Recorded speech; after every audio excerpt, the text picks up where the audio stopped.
Lesbian Detectives. Unsolved cases. She's still missing. Yeah, they haven't found her yet. Well, let's talk about it. They say he vanished without a trace. Could it be a psychotic break or a tragic accident? Police don't know where the body went. Unsolved murders, body still missing. That's unheard. Where's the witness? Lesbian detectives, what's going on? City on high alert, this out the norm. He did what, the who? Man, that ain't real, these crimes ain't true. Then come uncover these theories with us. We live right now, tuning in is a must. Right now, Lesbian Detectives. Lesbian Detectives. We about to start the show, so get your popcorn ready to go. Pay attention to the message. I present to you the Lesbian Detectives. This is Lesbian Detectives. I'm Sierra. And I'm Elizabeth. And we are here talking about missing and unsolved murders. We are discussing cases that you have forgotten about or never even heard of. So sit back, relax, and let's start this podcast.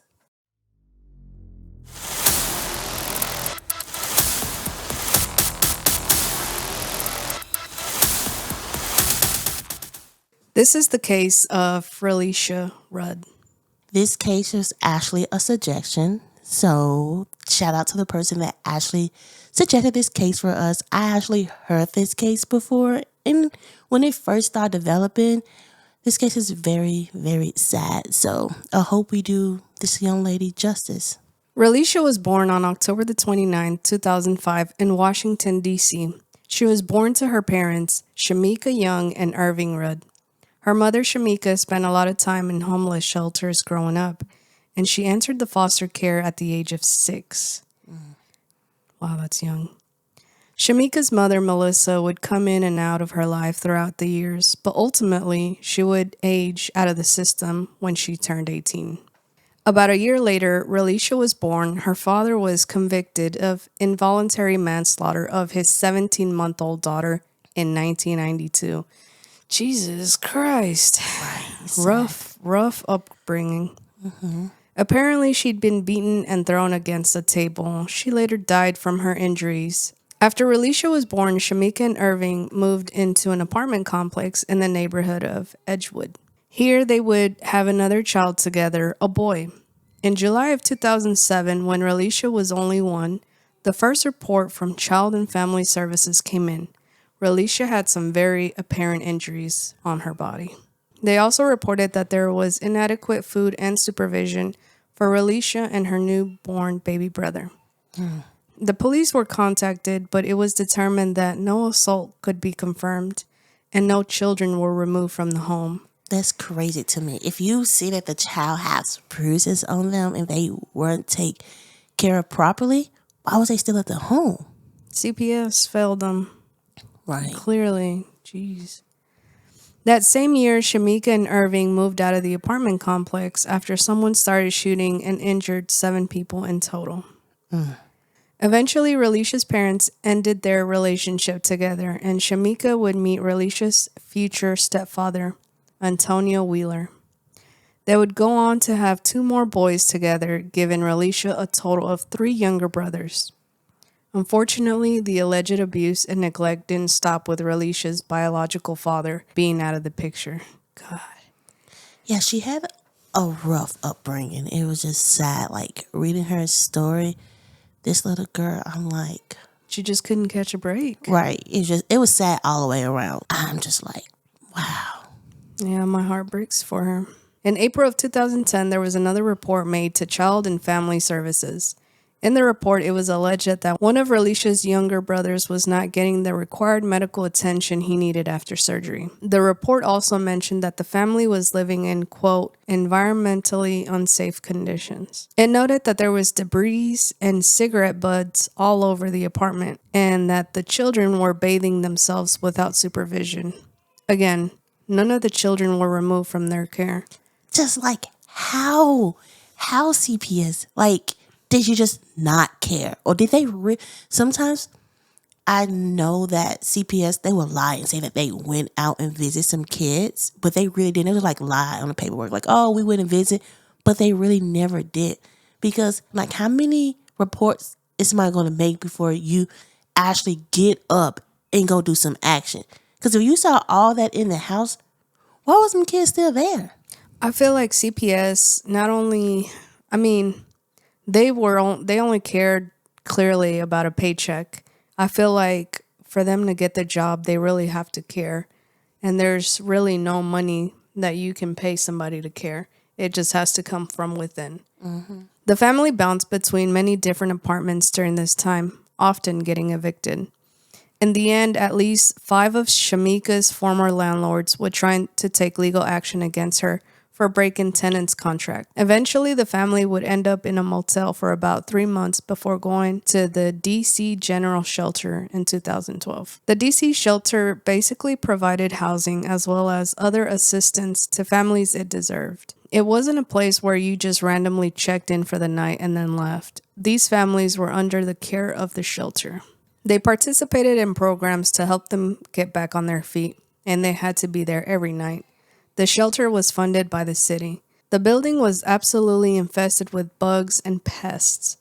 There were bed bugs, mice, raccoons, and more. Close to 30 people were hospitalized just for the bites. I'm sorry. Like, everybody know, I am very, very scared of raccoons. It was a fear when I was little, got almost attacked by one. But to live in that type of environment with young kids too, that's just sad. When I did my research, I looked into her mom to see that did they have a job, you know? Was she trying to work? But I couldn't really find anything. If you guys know, tell me in the comments or DM me or message me. But I just couldn't find out. Because I'm like, you have 4 kids and all. And it's like you bouncing and bouncing. And how are you getting these apartments? Because I remember when we was looking to apartments, they like research us so bad. They look into our background, our job, all of that. Credit score. See if we could pay for it.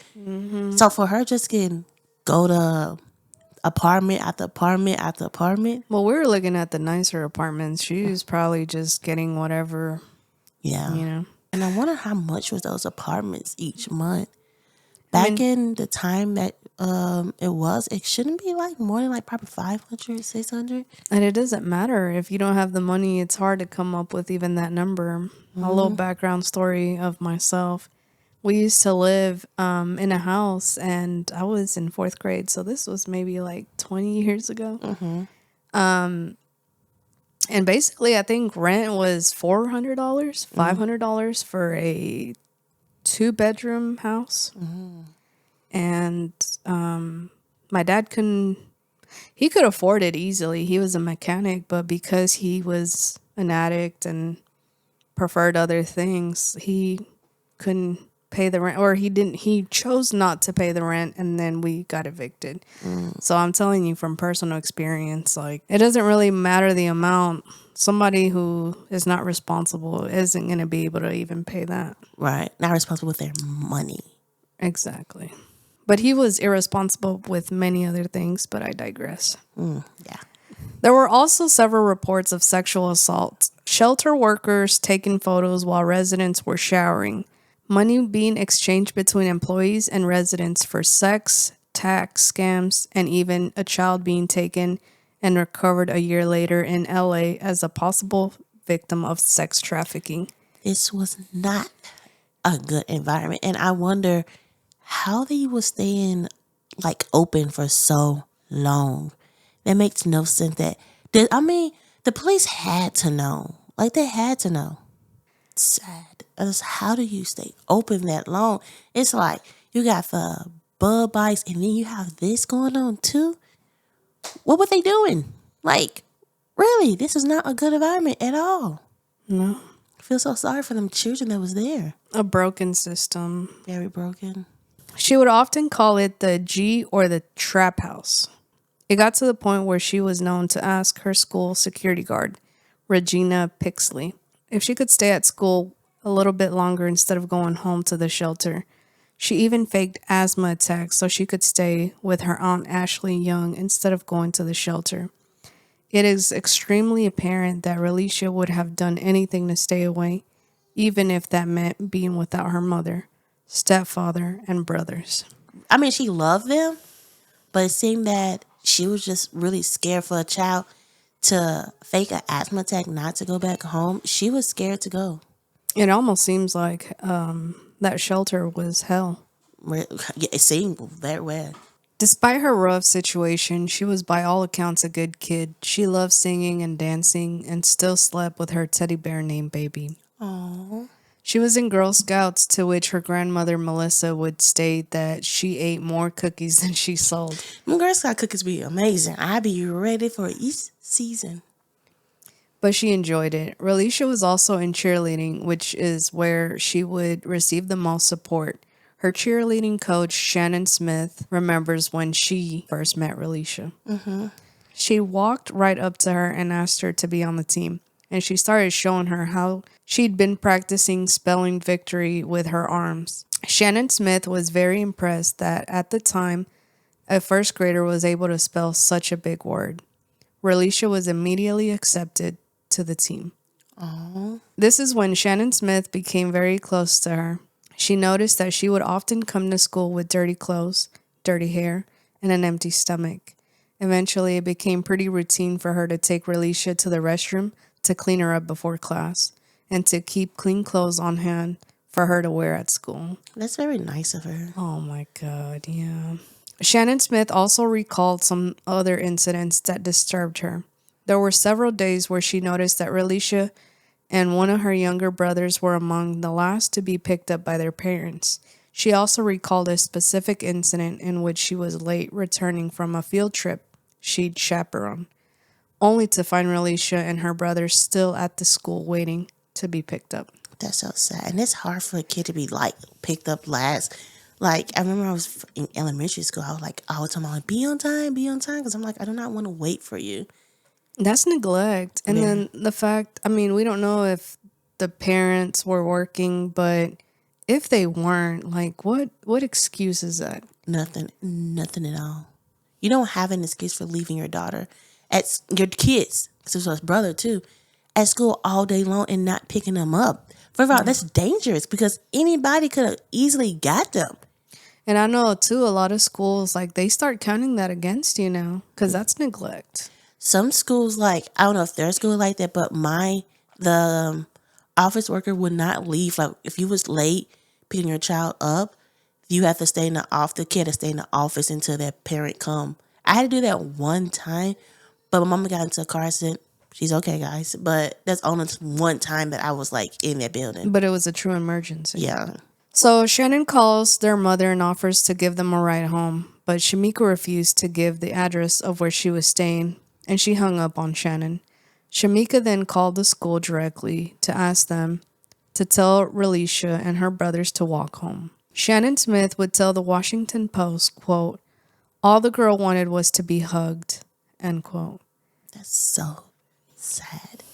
And it seemed like Shannon was really, really there for her. Yeah. Like, I feel like out of everybody in her life, I mean, as this case goes on, you're going to see that lady loved her. She loved her. She treated her how she should have been treated in the first place. Mm-hmm. And that's sad. She was trying her best. But as much, teachers can't do much, you know? Yeah, they can only do so much. This brings us up to early 2014. Relisha is now 8 years old and in the second grade at her new school. She's still living in the shelter with her mother, stepfather, and 3 younger brothers. And she's doing absolutely everything she can to get away from the shelter. She was kind of passed around between her family a bit. She even had a cat named Missy at her grandmother's house. But ultimately, no one was able to care for Relisha full time. This is when Relisha started spending a lot of time with a 51-year-old man named Khalil Tatum. No kid should be spending that much time with a stranger. The only exception to me is a grandparent, but even that, there needs to be some kind of supervision. Mm-hmm. Oh my God. This is a rough story, guys. I'm sorry. Trust me, you're going to get more mad. Khalil was a convicted felon charged with breaking and entering, larceny, and burglary. He was imprisoned from 1993 to 2003, and again from 2004 to 2011. Eventually, he would marry a woman named Andrea. According to Andrea's daughter from another relationship in 2014, Andrea and Khalil were having domestic issues, and Andrea was considering leaving him. Khalil Tatum was also a janitor at the DC General Shelter. Shemeika Young reports meeting Khalil in 2005. However, Relisha's aunt and grandmother wouldn't meet him or be aware of his existence even until Relisha's family moved into the shelter. But by 2014, Shemeika told her family that Khalil Tatum was Relisha's godfather. No. No. Sorry, no. My child don't have a godparents. I'm sorry. Just like, Karen. oh yeah, Karen, my mom, best friend, Karen. Oh, she loves my daughter. She's her god grandmother. She's her god grandmother. So because her kid's not having any kids, so she's like, I gotta have a grandchild somewhere. But she doesn't even watch my child. Like, we'll go over there and visit. She buy my daughter stuff, but our daughter comes home. Like, we're not saying we don't trust her, but it's still the like, I couldn't. Yeah. Now if it's not Karen, because you watch our episodes. Despite the rules set by TCP that shelter employees were not supposed to have personal relationships with the residents, we know this rule was being broken left and right. Khalil Tatum was certainly no exception. He was known to break this rule with lots of young girls, often giving them extra attention and gifts like $20 bills. He was grooming them. Grooming all of them. $20 for them was godsend. $1,000. But it appears that he took a very special interest in Relisha. He would take her out shopping for new clothes and take her to get her nails done. He also gave her a brand new tablet for Christmas. No, thank you. Take that right back. After the shopping spree, we're done. Why? Yeah, like, why is he taking her out? I understand, like, oh, somebody wouldn't buy your kids clothes. Because I haven't, well, my child's still young, but we haven't had somebody that physically take her to a store and buy her clothes. That's not really a family member. We have people like, oh, I bought Sienna some clothes. They bring it to us, but other than that, no. Yeah, I mean, it's a lot of red flags. And honestly, to me, when he gives her something, I feel like he wants something in return. Because he would say probably, you remember when I did this for you? Help your friend out. Come on, help your friend out. No. You scratch my back, I scratch yours type If thing. somebody say that to your child or anybody, just walk away. Be like, or give it the stuff back. Be like, here, you shouldn't, if I give you a gift, I shouldn't want a reward for giving you a gift. No, I give you a gift for the kindness of my heart, not to be rude or hateful.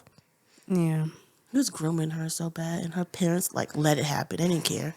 they don't. One less kid to care about, basically. Shemeika Young would tell one news station, quote, I didn't see anything wrong with him. He's a good guy. When Relisha did go out with him, he brought her back. What is that? But we don't know what he's doing when he has her. Are you saying that asking your daughter, hey, what's going on? She probably not doing that to her. She's not having that conversation. But then again, like Shemeika, not that I'm making any excuses for her, but Shemeika also had a rough upbringing. Do you think that maybe that was her normal? Well, I mean, you could say it, but a lot of people have a rough upbringing and they can detect. They learn from it. Like, I mean, we're not going to put it out there, but you did have a rough upbringing than me. Mm-hmm. I had a normal childhood. You didn't. You learned things that I didn't learn till I got older in life. Yeah. So it's like, you're not going to let that stuff happen to our child. You know, like, oh, well, I hate when people use it as an excuse. Don't use that excuse. Get better. Mm-hmm. Well, I had a rough upbringing. We all, a lot of people have. But we don't use it as an excuse. You learn from it. You learn from it. Right. Grow. Therapy. He would take her shopping. He took her to Disney on Ice. He bought her a tablet for Christmas, took her out to eat with his granddaughter, end quote. Relisha's Aunt Ashley recalls that one of the days she was watching Relisha, she got a call from Tatum. She had no idea who this guy was, but she said he was coming to pick up Relisha. Ashley is like, wait a second, who are you? How'd you get my number? Like, what's going on? Khalil Tatum says, I'm Relisha's godfather. Her mother says I can pick her up. I'm on my way. Ashley was obviously super confused and concerned, but Shemeika assured her that it was fine. So she went with it. See, I don't know about me, but my friends and my family know. First of all, do not give my phone number out. Do not give my address out. Especially my address. Okay, phone number, I can block them. I can change but my home address, that's where my daughter lays her head. Do not give that out. That is a safety violation. And for her sister to do it willingly, and then he said, well, I'm going to pick her up. First of all, sir, who are you?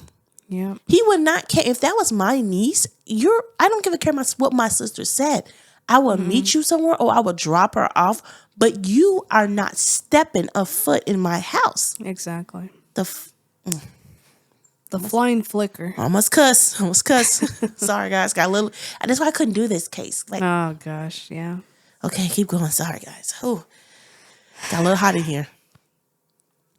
Pretty soon, Khalil Tatum was known to Relisha's entire family. It became normal that he spent a lot of time with her. Relisha's grandmother, Melissa, said that she did have a reservation at first, but eventually she saw this as normal. It's not normal, but okay. Relisha spent a lot of time with him, but she would come back talking about how much fun she had with his granddaughter. So the family assumed it was fine. But these days with Tatum and his granddaughter would turn into sleepovers and weekends. It was around this time, early 2014, that Relisha began missing a lot of school. Most of the days she missed were excused by her mother. She told the school that Relisha was being treated for neurological issue, and she was producing doctor's notes. It's not hard to get doctor's notes. Sorry. I wonder if he was paying her. He must have been bribing the mother as well. Mm-hmm. He was probably giving her money. Yeah. So the school didn't think much of it, but not all the absences were excused. On February the 25th, Relisha hits her 5th unexcused absence. At this point, the school schedules a parent-teacher conference with Shemeika for March 5th. On February 26th at about 7:30 p.m., Relisha is seen on a surveillance video with Khalil Tatum at a Holiday Inn Express. It's okay. Yeah, Doesn't it's get hard. better, but yeah. The video shows them walking into the hallway, each holding bags, before eventually going into one of the guest rooms using a key. Tatum's bag looks more like a reusable shopping bag, while Relisha's bags look more like grocery bags. But their contents are unknown. Shemeika would later state that she thought Relisha was going to a pool party for Tatum's granddaughter. But this Holiday Inn Express didn't even have a pool. It's hard to know what happened on March 1st, 2014, because looking onto the case, it's different stories. Relisha's aunt, Ashley, stated that she saw Relisha and her 3 brothers that morning. She even remembers doing Relisha's hair in pink and white bows. Relisha was feeling well and stayed home from school. From here, she says that Relisha is picked up by her mother, Shemeika. Before Shemeika and Relisha leave Ashley's house, they record a video that would be posted on Shemeika's Instagram. Ashley says this is the last time she saw Relisha. Shemeika states that she did pick Relisha up, but quickly dropped her off with her grandmother, Melissa. Shemeika says that this is the last time she saw Relisha. Mm-hmm. But we know that Relisha was with Khalil Tatum on March 1st. The pair was captured on a surveillance at a Days Inn on New York Avenue. They were seen walking past a fountain in the front of the hotel, then through the lobby, and eventually walking into a guest room. This is the last confirmed sighting of Relisha Rudd. The next day, Khalil Tatum is seen buying a pack of 42-gallon contractor-sized trash bags. He also buys a shovel and lime. The same day, he's seen at the Kenilworth Park and Aquatic Gardens, which, as you might remember, was the park near his apartment. Around the same time, Relisha's stepfather, Antonio Wheeler, posts pictures to Facebook displaying a stack of $50 bills and new Air Jordan sneakers. So I feel like you got your answer that he was paying them. Yeah. On March 5th, Shemeika Young meets with the officials at Relisha's school to discuss her unexcused absences. And at this time, they offer additional services to help get Relisha to school. Shemeika again reiterates that Relisha was under the care of the doctor for a neurological disorder and has produced several more doctor's notes. An interesting note here is that both on March 5th and on March 7th, the school would report sightings of Relisha. But after further investigation, the police couldn't confirm the sightings, and they maintained that March 1st was the last confirmed sighting of Relisha. I know all of this is a little confusing, so I want to remind you that Shemeika is attending this parent-teacher conference on March 5th. She hasn't seen or spoken to her daughter in 4 days. All of this time, Relisha is still away from her family and racking up these unexcused absences. Finally, on March 10th, school officials call this doctor that was treating Relisha and tell him, "You need to provide more documentation to excuse these absences." So the doctor was like, "No problem. I will absolutely get that for you." And he tells them that Relisha will be discharged from his care by the end of the next week. Mm-hmm. It almost seems like the doctor was in on it too. Oh, keep reading. Trust me, you'll figure who the doctor is in a few seconds. On March 12th, Relisha's grandmother Melissa calls Khalil Tatum to ask him if he can fix the tablet he bought Relisha for Christmas. She also asks him if he had Relisha. Melissa told CBS News in Baltimore, quote, "I said, 'Mr. Tatum, have you talked to Relisha, or do you have Relisha?' His answer to me was, 'No, you don't have her.' Then he said, 'Do you know where I am?' And I'm like, 'You should be home getting ready to go out of town on your trip.' He was going to Atlanta, Georgia. 'Yeah, you're right. But I'm already in Atlanta, Georgia,' he said. 'We're already in Atlanta, Georgia.' And I said, 'Who? You, your wife, your daughter, and your granddaughter?' Then he says to me, 'No, me, my wife, Relisha, my granddaughter, and my daughter.'" Yeah, he said he didn't have her. Now he said he did have her. Right. Lies after lies after lies. He went on some type of retreat, but he told Micah it was at some medical retreat or family retreat or something, end quote. Melissa also said that before she hung up this call with Tatum, she asked him to have Relisha back by the 16th for her birthday party. But this still doesn't sit right with Melissa, and she calls Shemeika, stating, quote, "I said, 'Shemeika, did you know your daughter was out of town with Mr. Tatum and his family?' She said, 'When he asked me, could she go, I said, no, don't take her,' end quote." Although Melissa and Shemeika apparently now know that Khalil Tatum has taken Relisha out of the state without their knowledge and against Shemeika's wishes, neither of them call the police. My wife is so stressed out. But, yeah, it's like they didn't care. It's like he charmed them. Well, I mean, they didn't care, and then he charmed them. Like, after the lie, he said, "Oh, I didn't have her. I don't know where she's at. Oh, but she's with me." In What Atlanta. the world? On March 13th, Relisha hits 10 unexcused absences. And at this point, the school is legally required to report this to the Child and Family Services as neglect. But it will take them a few days to respond. On March 16th, Khalil Tatum fails to return Relisha home in time for her birthday party, as requested by her grandmother. There is still no action taken at this point. On March 17th, Melissa calls Tatum, who says that he's back in town and dropped Relisha off at school that morning. Finally, on March 19, 2014, Child and Family Services contacts Relisha's doctor at the shelter, and they set up a meeting for the same day. A social worker from Relisha's school accompanies the agent to the shelter because at this point, Relisha has missed over 30 days of school. That's a whole month. It's so sad that the school is the one that reports her missing. Look, school's like, okay. But they're saying it's 30 days on absent. It's not the ones that they got excused for. Exactly. So it could be even more to that. That's... Still, Relisha's mother or grandmother didn't contact the police. When they went to the shelter, they go back to the front desk and explain that they have a meeting with Dr. Tatum. Dr. Tatum.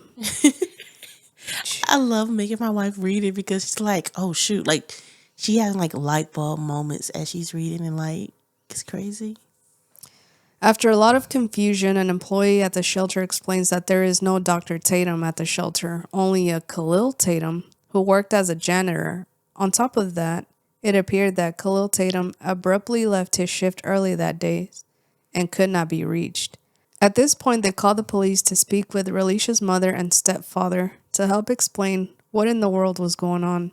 Shemeika's story keeps changing, but she admits that she hasn't seen or heard from her daughter in 18 days. She says that it's because she didn't have access to a phone. It's because she didn't care. Oh Lord, basically 18 days. I can go like a couple hours. I couldn't let a man take my daughter out shopping. The longest I've been without like checking in on my child, like 3 hours, and I was in a meeting and I couldn't check in on her. So that's saying something. I like pictures every hour. I'm worse if you babysit my child. She also insists that Relisha is perfectly fine with Khalil Tatum, and she refuses to file a police report. Antonio Wheeler would later tell the Steve Wilkos show that he spoke with Khalil Tatum and told him police were looking for him. And he claims that Tatum told him that he would bring Relisha back at 9:39 p.m. You know, that was going to be one of my questions. Like, how did he know to leave his shift early? Is because Antonio Wheeler was the whistleblower. Or he probably saw them come into like the place and he like, oh shoot, because they don't know how he look. Yeah. But he can have people asking for him like, oh, you know, he's a janitor. He's there. But that's one thing about this story. It makes me like cringe is that he was going to work and your daughter was you still didn't see her. Well, it's because he would take her for the weekends and nights and stuff like that. So it's normal for that, for her not to spend time. Well, normal. To them it was. Yeah. The police called Tatum, but it goes right to voicemail. They would later discover that Tatum's phone was powered down on that day and never used again. At this point, they do begin looking for Relisha, but no Amber Alert is issued. Around 10 p.m., Khalil, his wife Andrea, and 3 other people check into a local Red Roof Inn. All 5 of these people were captured on surveillance near room 132, and at 10:13 p.m., a key card was swiped to open the door. About an hour later, surveillance captures these 3 unknown people leaving the hotel in a vehicle. This leaves Khalil and Andrea Tatum alone in the hotel. At 5:40 a.m. the next morning, one of these 3 other people come back to the hotel to pick up Khalil Tatum. This person goes up to the room, knocks on the door, but says that Tatum wouldn't let him back into the room. However, this person does note that they briefly saw his wife, Andrea, laying on the bed when he opened the door. From here, this person drops Tatum off at a Southern Avenue metro station in Sweetland, Maryland. I do want to note that these 3 other people were identified and questioned by police, but they've never been named publicly. We have no information on these 3 people at all. The police kept this information to themselves. At approximately 8 a.m., officers responded to a call at a Red Roof Inn to check out a vehicle possibly related to Relisha's case. After speaking with the front desk, they discovered that Tatum was still checked into room 132. They knocked on the door, but there was no answer, so they go back down to the front desk and return with a master key. When they open the door, they see Andrea Tatum, deceased, on the bed. There were no signs of struggle, no cuts, no bruises, just a single gunshot to her head. An arrest warrant was issued for Khalil Tatum for killing his wife, and later that day, an Amber Alert is activated for Relisha. Unfortunately, we are 19 days since the last confirmed sighting of Relisha. Over the next few days, they gathered the surveillance videos that I mentioned earlier in this episode, and they continue looking for Relisha in the area surrounding the shelter and motels Tatum was last seen in. The FBI is called in and rewards are offered for both Relisha's return and Tatum's arrest. They also utilize a string of billboards spanning from Georgia to Maryland, showing Relisha and Tatum's pictures. A search of Tatum's home is also conducted. Ultimately, they seize $87, children's clothing, shoes, a cup, mail, a checkbook, several cell phones, 2 passports, and a photo of Relisha. Eventually, the search becomes very focused on Kenilworth Park and aquatic gardens.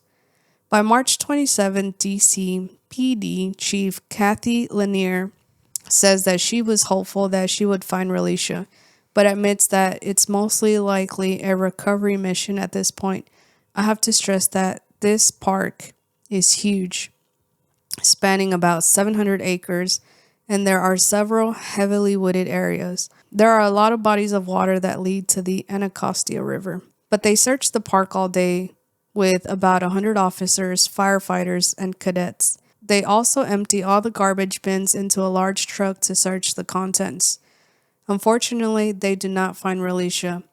But 4 days later, they would find something in the park that would change Relisha's case forever. On March 31st, the body of Khalil Tatum was discovered in a shed at the park. He died of an apparent self-inflicted gunshot wound to the head. Police would later confirm that the gun used was the same gun that was used to kill Andrea Tatum. Andrea's case was closed, but Relisha's remained missing. On October the 30th, 2018, the DC General Shelter was closed permanently. Thank God. Right. So guys, that is it on this case. Relisha's case is still open to this day. The man that can give us all the answers is no longer alive. Instead of giving us answers of what happened to the little girl, he killed himself. All of Relisha's family members are blaming the other person. I hope and pray that she is okay and she had a good life. This is the case of Relisha Rudd. And let's get into some theories. Let's get into some theories.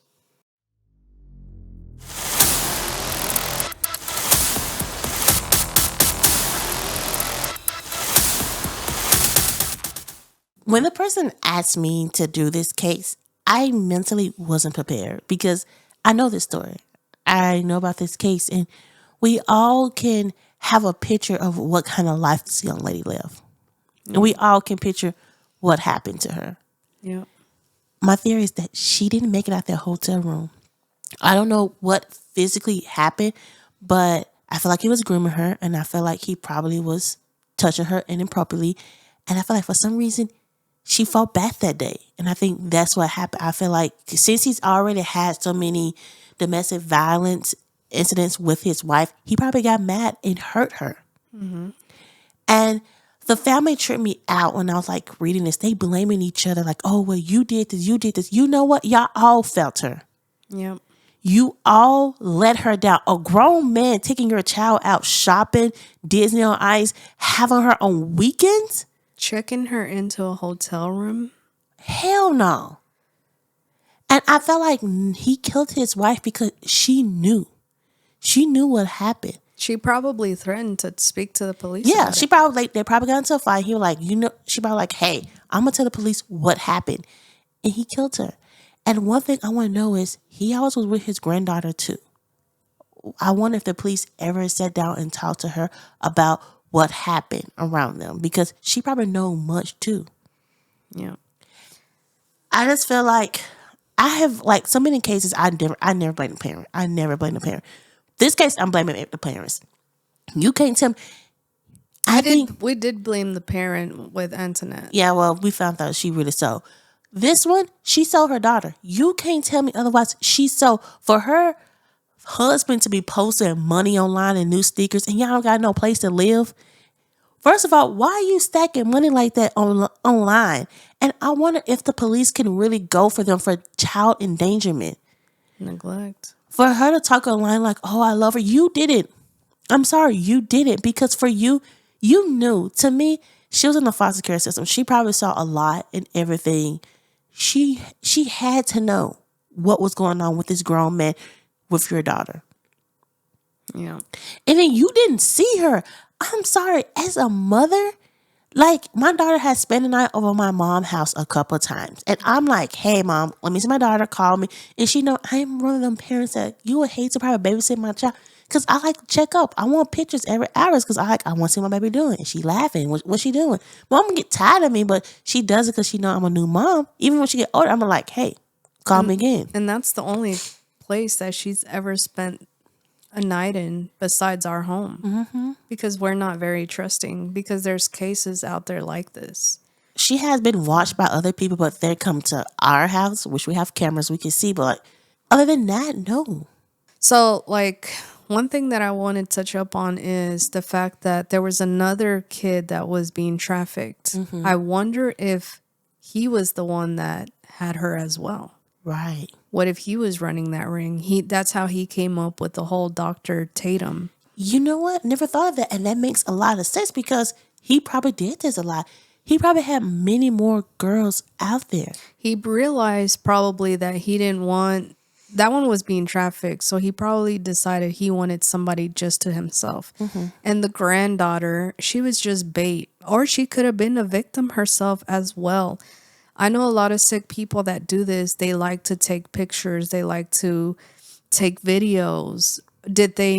Whenever they went and searched his house, did they find anything? They just found like a picture of her, but they never said like what they really found. And it had to be pictures and videos. It had to be. Did they really go through his phone? Did they really go through his computer? You know, like it's a lot of information that the police is keeping to themselves. The fact that he was seen on surveillance camera buying these big trash bags, container, lime, a shovel, that tells you right there what he did. And one thing I didn't get in my report, I don't know if you guys can tell me, they saw her enter the room. He never said they saw her like coming out. So to me, if they saw him, like, what did he carry her out with? Because he had to carry her out. He just didn't leave that body in the hotel room. Right. So to me, he had to probably put her like in that bag and then in a Tupperware and like carry her out. So to me, I just feel like she never made it out that room. Because at first, like when I first heard her story, I was like, oh, he probably trafficked her. But to me, I feel like something happened that night and she didn't make it out alive. Yeah. She probably was getting frustrated. She probably was getting tired of going through that life. She fought back. She fought back. Or maybe that's the night that he decided to go all the way. He probably like touched her or made her touch him, but he never like probably went the whole way, like you said, trigger warning for all this graphic. But she probably fought. I don't know. I feel like he probably already did that to her because he had her for so long, like weekends. She fought back that day. She fought back. She was tired. And how everybody explained, like, I feel like if she didn't switch schools and she stayed with the cheerleading coach, I feel like we'd be talking about a different story right now. Because it seemed like that cheerleading coach really kept an eye out on her and really, watched her. And maybe she would have felt comfortable talking to the coach. But she had nobody. Once she switched schools, she didn't have anyone. Because at that school, she had a cheerleading coach. The cheerleading coach could have been like, the cheerleading coach could have saw the signs because she was buying her clothes. She was doing her hair. She probably would saw like the marks or, certain things. You're like, oh, what happened? And that little girl would have probably told her because she felt comfortable.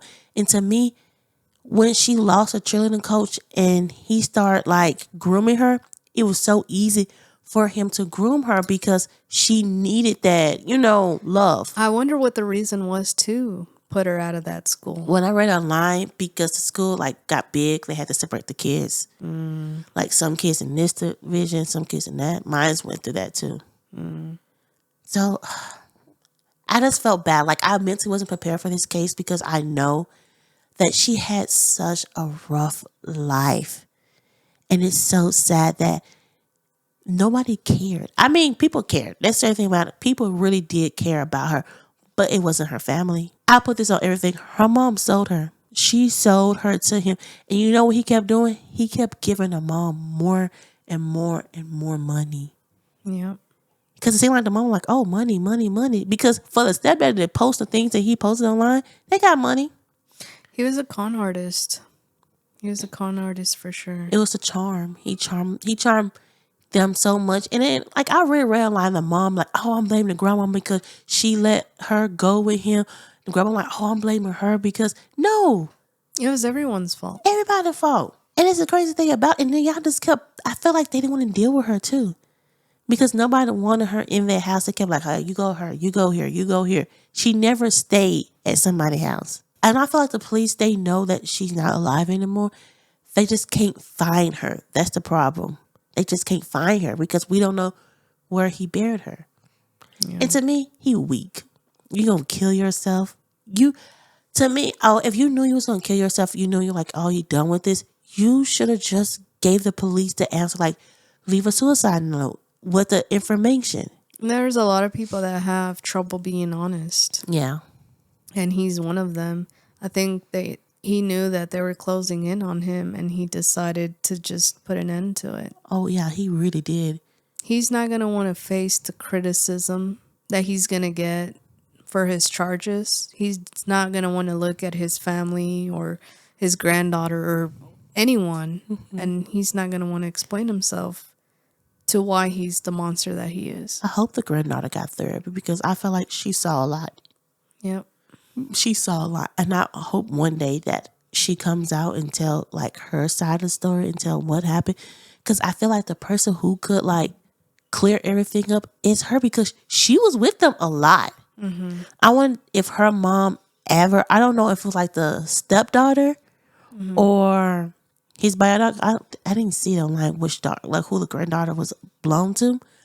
But I wonder, I feel like she could really like solve this case. Not solve, she couldn't know where the body at, but she could clear up a lot because I feel like she knows a lot. In the same amount, we don't know what age group she is. Right. And it's okay for like her parents to keep her really out the spotlight. Yeah. But they failed her. Like, hands down, failed. Yeah. They didn't care. They really didn't care about her. They cared about money. And I feel like he knew that. He knew what they needed. And it seemed like he was charming the mom and the grandma because he was buying them stuff. The grandma had the nerve to say, hey, can you come fix her tablet? First of all, why is she not with her tablet? Why do you have her tablet? Your grandchild been missing. And then it's like, they know that she's missing. They know she's not, like, for them, like, hey, she called her daughter, like, hey, do you know she out of town? No, I told him not to take her out of town. But you said and call the police. And then it's another thing happened, and another thing happened, and you still didn't call the police. And that's the saddest part about it is they didn't notify the police. The school notified the police because of protocol. And even so, like, you kept covering for this man. And to me, why she wasn't still in school? Like, when they had that meeting, why the teacher, like, hey, I wonder if the school knew something probably happened. Or why did they like, hey, let us see a picture of her, anything? Or did y'all ask what hospital she was in? No. Sorry, y'all, this case is just... Yeah, this is the hardest one I've done, and yeah, still trying to kind of it's process it. You never, like, you hear about people getting, like, kids getting, like, failed in life. But this was just, like, after it. I remember after the first incident with the CPS, what if they did just take her away? Will we be sitting here talking about her? No. Or after if she stayed in that school, I felt like the cheerleading coach would have been there for her. Yeah. So, guys, I would like to tell you about a new true crime podcast that's out. The host name is Rebecca King. And I have listened to a couple of her episodes, and I'm like, girl, you are really killing it. And the name is amazing. Her name is Midnight Murder Hour. Oh. It's a true crime podcast. It's all about covering cases other podcasters won't. She don't shy away from the gruesome stuff. Oh. So it's very kind of graphic. So be warned. Because I'm not really into graphic stuff. Like certain stuff, I'm like, okay, too much. But she goes for it. She does so many cases. She actually covered cases just like us, Bryce. You know, we covered Bryce a couple of weeks ago. Mm-hmm. And she actually covered it too. And it was crazy to listen to somebody else, different theories on the case that we covered. And she had amazing theories and amazing information just like us. So check out Midnight Murder Hour. She's on Spotify, Apple Podcasts. She's on all your major podcast platforms. So also follow us on Apple Podcasts, Spotify, because we're on all of them too. Amazon. Also, YouTube. Check us out on YouTube. Follow us on YouTube. Check our videos out. Guys, this has been a sad case, and I'm so sorry that we had to cover this, but also thank you for the person that suggested this case. This is Lesbian Detective, and I'm Sierra. And I'm Elizabeth. Everybody a suspect. Until proven innocent. Signing out. Lesbian Detectives. Unsolved cases. She's still missing. Yeah, they haven't found her yet. Well, let's talk about it. They say he vanished without a trace. Could it be a psychotic break or a tragic accident? Police don't know where the body went. Unsolved murders, bodies still missing. That's unheard. Where's the witness? Lesbian detectives, what's going on? City on high alert, this out the norm. He did what, the who? Man, that ain't real, these crimes ain't true. Then come uncover these theories with us. We live right now, tuning in is a must. Live right now. Lesbian Detectives. Lesbian Detectives. We about to start the show, so get your popcorn ready, let's go. Pay attention to the message I present to you, the Lesbian Detectives.